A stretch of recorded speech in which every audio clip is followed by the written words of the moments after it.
মাসির বাড়িতে 7 দিন থাকার পর ভাই বোনদের নিয়ে রথের চেপে আবার নিজের ঘরে ফিরে যাবেন। যেহেতু রথযাত্রার দিন ভাই বোন মিলে রথে চেপে আনন্দে মাসির বাড়ি এসেছিলেন, আর দেখতে দেখতে দিন সংখ্যা ফুরিয়ে গেল। আজকে হচ্ছে মাসির বাড়ি থেকে বাড়ি ফেরার দিন। আর আজকে আমরা চলে এলাম দীঘার জগন্নাথ ধামের মাসির বাড়িতে। তো এখন মাসির বাড়িতে কি কি হচ্ছে সেটা তোমাদের আজকে দেখাবো। তো এসে দেখলাম মাসির বাড়িতে ভোগ নিবেদন চলছে, যেহেতু আর কিছুক্ষণ পরে ভাই বোনদের নিয়ে বেরিয়ে পড়বেন রথের চেপে নিজের ঘরের উদ্দেশ্যে। তো এখন সেই ভোগ নিবেদন চলছে, আর ভোগ নিবেদনের সময় সামনের দিকটা এরকম ঘেরা থাকে যাতে দর্শনার্থী বা ভক্তবৃন্দরা কেউ দেখতে না পায়। আর আজকে কিন্তু সে স্পেশাল ভোগ অর্থাৎ 56 ভোগ কিন্তু নিবেদন করা হবে। আর সেই 56 ভোগের মধ্যে অনেক রকমের কিন্তু আইটেম থাকে, যেগুলো জগন্নাথ দেব, বলরাম, সুভদ্রা তিনজন খেতে ভালোবাসেন। সেই সমস্ত ভোগ কিন্তু আজকে নিবেদন করা হবে। যেহেতু রথযাত্রার দিন রথে চেপে মাসির বাড়িতে এসেছিলেন, নিজের ঘর থেকে একদম আনন্দে এসেছিলেন। যেহেতু 7 দিন মাসির বাড়িতে ছিলেন, 7 দিন মাসির আদর যত্ন খেয়েছেন। আর দেখতে দেখতে দিন সংখ্যা কিন্তু ফুরিয়ে গেছে।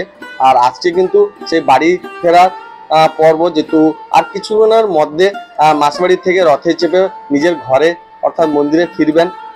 তো আজকে অনেক দর্শনার্থী ভক্তবৃন্দরা এসছেন মাসির বাড়িতে, যেহেতু আজকে হচ্ছে সে উল্টো রথ। আর উল্টো রথ মানে হচ্ছে উল্টানো রথ নয়, আজকে মাসির বাড়ি থেকে নিজের বাড়ি ফেরার দিন। আর সেই এখন ভিতরে দেখতে পাচ্ছ ভোগ নিবেদন চলছে। ভোগ নিবেদনের পর তোমার আরতি পর্ব চলবে। তো এখন ইসকনের যে রাধামোহন স্যার সামনে বসে রয়েছেন, যেহেতু এখন ভোগ নিবেদন চলছে। তো এখন ভোগ নিবেদন শেষ হয়ে গেছে, যেহেতু আজকে সেই 56 ভোগ নিবেদন করা হলো মাসির বাড়িতে। আর 56 ভোগের মধ্যে রয়েছে খই, মোয়া, পায়েস, মিষ্টি, বিভিন্ন রকম যেগুলো খেতে ভালোবাসেন সেই সমস্ত 56 ভোগ নিবেদন করা হয়েছে। তো এখন 56 ভোগ নিবেদন করা শেষ হয়ে গেছে, এটা সামনের দিকে খুলে দেওয়া হবে। তারপর এখন ভিতরে আরতি পর্ব চলবে। তো এখন সেগুলো গুটিয়ে নেওয়া হচ্ছে, যেহেতু আর কিছুক্ষণের মধ্যে জগন্নাথ দেব, বলরাম, সুভদ্রা তিনজন মাসির বাড়ি থেকে রথে চেপে বেরাবেন। যেহেতু রথ সামনের দিকে প্রস্তুত করা হচ্ছে, যেহেতু আগের দিন থেকে রথ থেকে সাজানো। দেখতে পাচ্ছ বন্ধুরা, মাটির ভাঁড়ে কিন্তু এই 56 ভোগ, 56টা মাটির হাঁড়ি রয়েছে, তার মধ্যে অল্প অল্প করে সব সেই ভোগ দেওয়া হয়েছে জগন্নাথ দেবকে আর বলরামকে, সুভদ্রাকে। দেখতে সামনে সব সাজিয়ে রাখা রয়েছে। যেহেতু ভোগ নিবেদন পর্ব শেষ হয়ে গেছে, এখন এগুলোকে সব তুলে নেওয়া হবে, তারপর আরতি পর্ব শুরু হবে। এই যে 56 ভোগ যে দেখতে পাচ্ছ, এই ছোট ছোট মাটির হাঁড়িতে করে কিন্তু দেওয়া হয়েছে। তো এই মাটির হাঁড়িতে কিন্তু সেই বিশেষ ধরনের প্রসাদ বা ভোগ রয়েছে প্রভু জগন্নাথ দেব যেগুলো খেতে ভালোবাসে, সেই সমস্ত কিন্তু রান্না করে মাসির বাড়ি থেকে সেই ভোগ নিবেদন করা হলো। আর এগুলো খাওয়া দাওয়ার পর এখন ভাই বোন মিলে সবাই আনন্দে রথে চেপে আবার নিজের ঘরে ফিরে যাবেন। তো এখন সেই ভোগ নিবেদন পর্ব শেষ হয়ে গেছে। আর এখন ছবি সবাই তুলছেন, যেহেতু ভোগ নিবেদন তো হয়ে গেছে, আর কিছুক্ষণ থাকবেন। যেহেতু মাসির বাড়িতে আবার 1 বছর পর মাসির বাড়িতে আসবেন রথে চেপে, তারপর আবার 7 দিন থাকবেন, আবার মাসির বাড়ি থেকে আবার মন্দিরে বা নিজের ঘরে ফিরে যাবেন। তো এখন রাধামোহন স্যার সবাই মোবাইল নিয়ে ছবি তুলে দিচ্ছেন, যে সমস্ত মিডিয়ারা ছিলেন ওনাদের মোবাইল নিয়ে গিয়ে ভিতর থেকে ছবি তুলে দিচ্ছেন। তো আমি স্যারকে বলেছিলাম, স্যার আমার একটা মোবাইল নিয়ে গিয়ে ছবি তুলে দেন। স্যার বলেন ঠিক আছে, আমি সামনে থেকে ফাঁকা করে দেবো, তুমি ছবি তুলে নিবে একটু জুম করে। তো সবার তো সম্ভব নয়।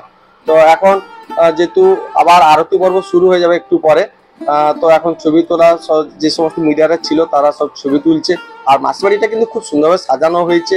আর বাইরে কিন্তু 3টে রথ যেহেতু পুরী ধাঁচে তো এখানে বানানো হয়েছে, তোমার নন্দঘোষ, তালধ্বজ ও দেবদলন 3টি রথকে কিন্তু ফুল দিয়ে খুব সুন্দরভাবে সাজানো হয়েছে। যেমন রথযাত্রার দিন 3টে রথকে সাজানো হয়েছিল, উল্টো রথের দিনও সেম টু সেম সেভাবে সাজানো হয়েছে। এবং মাসির বাড়ির সামনে যেহেতু 7 দিন রথ ছিল, আজকে মাসির বাড়ি থেকে 3টে রথকে বের করে নিয়ে গিয়ে মাসির বাড়ির সামনে যে মেন রোড রয়েছে অর্থাৎ 116B NH, সেখানে দাঁড় করানো রয়েছে।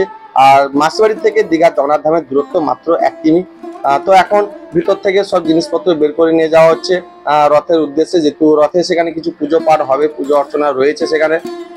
তারপর সেখানে রথটাকে প্রস্তুতি পর্ব চলছে রথে। সেই সমস্ত যে সমস্ত জিনিসপত্র লাগবে সেগুলো সব এক এক করে বয়ে নিয়ে যাওয়া হচ্ছে। তো এখন ভিতরে কিছু মিডিয়ার বা রিপোর্টার রয়েছে, ওনারা সব ছবি তুলছেন। আর রাধামোহন স্যারও আজকে নিজে রয়েছেন। তো তোমরা দেখতে পাচ্ছ ভোগ নিবেদন পর্ব কিন্তু শেষ হয়ে গেছে, এরপর কিন্তু শুরু হবে সেই আরতি পর্ব। তো আরতি পর্বটা তোমাদের দেখাবো, কারণ এক এক করে পর্ব চলবে। এখন চলছে দেখো আরতি পর্ব চলছে, যেহেতু এটা একটা কোনো একটা বস্ত্র দিয়ে অর্পণ করা হচ্ছে। তারপর কি হবে আরতি পর্ব। তো এখন আরতি পর্ব হয়ে গেছে, যেহেতু বস্ত্র দিয়ে অর্পণ করা হচ্ছে।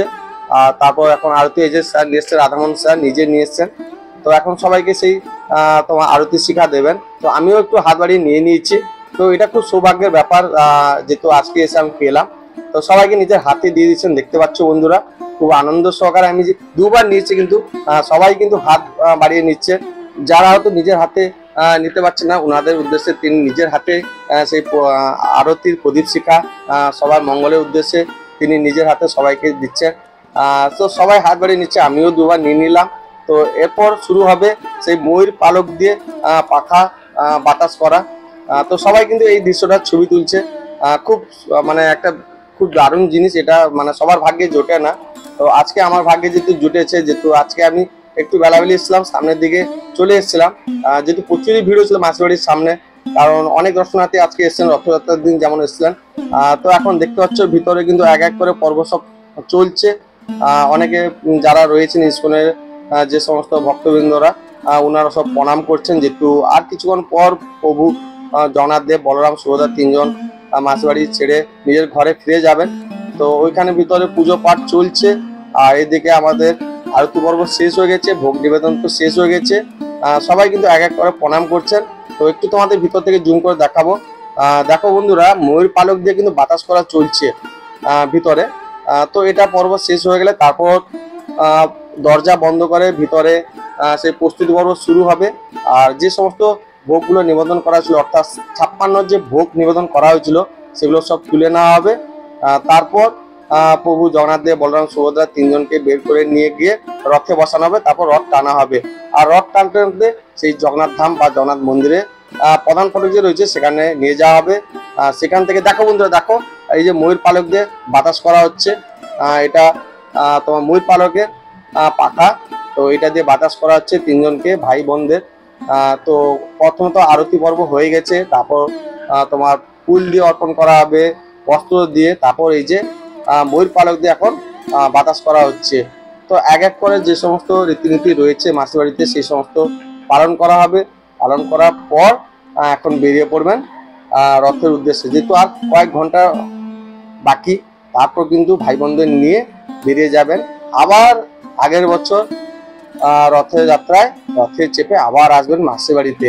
তো 7 দিন তো ছিলেন, 7 দিনে জগন্নাথ ধামের মাসিবাড়িতে কি কি পর্ব হয়েছে বা কি কি হচ্ছিল সেটা তো তোমাদের ব্লগ দিয়েছি। এখন পুষ্প নিবেদন করা হচ্ছে, দেখতে পাচ্ছ হাতে কিছু সাদা ফুল রয়েছে, আর ঘন্টা বাজিয়ে সেই পুষ্প নিবেদন করা হচ্ছে। তো 56 ভোগ সামনে সাজিয়ে রাখা রয়েছে, তার মধ্যে তো তোমাদের বললাম কি কি রয়েছে। এখন সবাই প্রণাম করছেন প্রভু জগন্নাথ দেবের সামনে, যেহেতু আর কিছুক্ষণ থাকবেন, তারপর তো চলে যাবেন আবার 1 বছরের জন্য মাসিবাড়ি ছেড়ে চলে যাবেন। যেহেতু 7 দিন মাসিবাড়িতে ছিলেন, খুব আনন্দ হচ্ছিল সবার। মাসির আদর যত্ন তো খাওয়া হলো। তারপর এখন ভাই বোনদের নিয়ে রথে চেপে তো চলে যাবেন। তো এখন সবাই ভিতরে ইসকনের যে সমস্ত ভক্তবৃন্দরা রয়েছেন, ওনারা সব প্রণাম করছেন প্রভুকে, বলছেন যে আবার 1 বছর পরে এসো, ভালো থেকো, আবার 1 বছর পর তোমাদের সাথে দেখা হবে প্রভু, ভাই বোনদের নিয়ে আবার আসবে। আজকে ওনাদের খুব মন খারাপ, যেহেতু 7 দিন তো মাসির বাড়িতে ছিলেন, আনন্দ হচ্ছিল। তো দেখতে পাচ্ছ সেই 56 ভোগ একটু দূর থেকে তোমাদের জুম করে দেখাচ্ছি কি কি রয়েছে। তো আমি সমস্ত দেখতে পাইনি, তবুও কিছু দেখতে পেয়েছিলাম। খইয়ের মোয়া, খই ভাজা, তারপর তোমার হচ্ছে মিষ্টি, পায়েস, দই, শাকের কিছু আইটেম ছিল, সবজির কিছু আইটেম ছিল। তো এরকম করে 56 রকমের ছোট ছোট মাটির হাঁড়িতে সেই ভোগ নিবেদন করা হয়েছিল। যেমন পুরীতে মাটির হাঁড়িতে ভোগ নিবেদন করা, এখানেও ঠিক সেই রকম 56 ভোগ নিবেদন করা হয়েছে। আর মাসির বাড়িটা খুব সুন্দরভাবে সাজানো হয়েছে। উল্টো তোমার রথযাত্রার দিন যেমন সাজানো ছিল, উল্টো রথ সেরকম সাজানো হয়েছে। তো বন্ধুরা, তোমরা উল্টো রথে কারা কারা দীঘার জগন্নাথ ধামের মাসিবাড়িতে এসেছিলে একটু কমেন্ট করে বলবে। দেখো সমস্ত কিছু জিনিসপত্র রথের উদ্দেশ্যে নিয়ে যাওয়া হচ্ছে সেখানে, যেহেতু রথকে তো প্রস্তুতি করা, মানে প্রস্তুতি পর্ব চলছে রথে, যেহেতু রথকে তো সাজানো হয়েছে ফুল দিয়ে। তো সেখানে এখন সেগুলো বয়ে নিয়ে যাওয়া হচ্ছে মন্দির থেকে সেই রথের উদ্দেশ্যে। এগুলো সব নিয়ে গিয়ে সেই রথে রাখা হবে, আবার এগুলো সে রথে মন্দিরে নিয়ে যাওয়া হবে। এগুলো চামর রয়েছে, ময়ূর পালক রয়েছে, সোনার পাখা রয়েছে, কাঁসার কিছু বাসন রয়েছে, এগুলো সব নিয়ে যাওয়া হচ্ছে মাসিবাড়ি থেকে, এক এক করে বই নিয়ে যাওয়া হচ্ছে। তো চলো আজকে ব্লগটা এখানে শেষ করলাম। ভালো লাগে ছোট লাইক শেয়ার।